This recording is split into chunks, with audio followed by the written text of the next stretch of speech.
In the ancient days before the era of kings and prophets, there existed a man shrouded in mystery, his name Melchizedek. He was both a king and a priest, a rare combination even in those times, ruler of Salem, the city of peace, and priest of the God Most High. His significance would echo through the ages, leaving behind a legacy that would only be fully understood centuries later. One day, after a great battle, a weary warrior approached. His name was Abram, a man chosen by God, returning from a victorious campaign. As he and his men journeyed home, a figure appeared on the horizon, waiting to greet them. It was Melchizedek, the king priest of Salem. Unlike any ruler before or after, Melchizedek brought no spoils of war, no demands of tribute.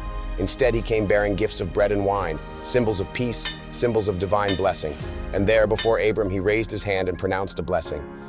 Blessed be Abram by God Most High, creator of heaven and earth, and praise be to God Most High, who has delivered your enemies into your hands.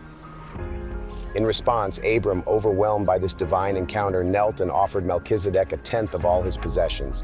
The king priest accepted, not with greed or pride, but as a recognition of his divine authority, his role as a servant of the God Most High. Much of Melchizedek's story remains untold. No record exists of his family, his lineage, or his end.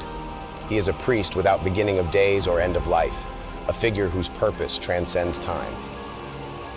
Later, the psalmist would look back and write of another priest who would come, one who would follow in the order of Melchizedek. "You are a priest forever," the psalmist would declare, "in the order of Melchizedek." And in this, the eternal nature of his priesthood became clear. Centuries later, the Apostle Paul would point to Melchizedek once more, this time as a foreshadowing of Christ himself, the eternal high priest, whose priesthood, like Melchizedek's, is without end, perfect, and divine. Through Melchizedek, we catch a glimpse of something far greater.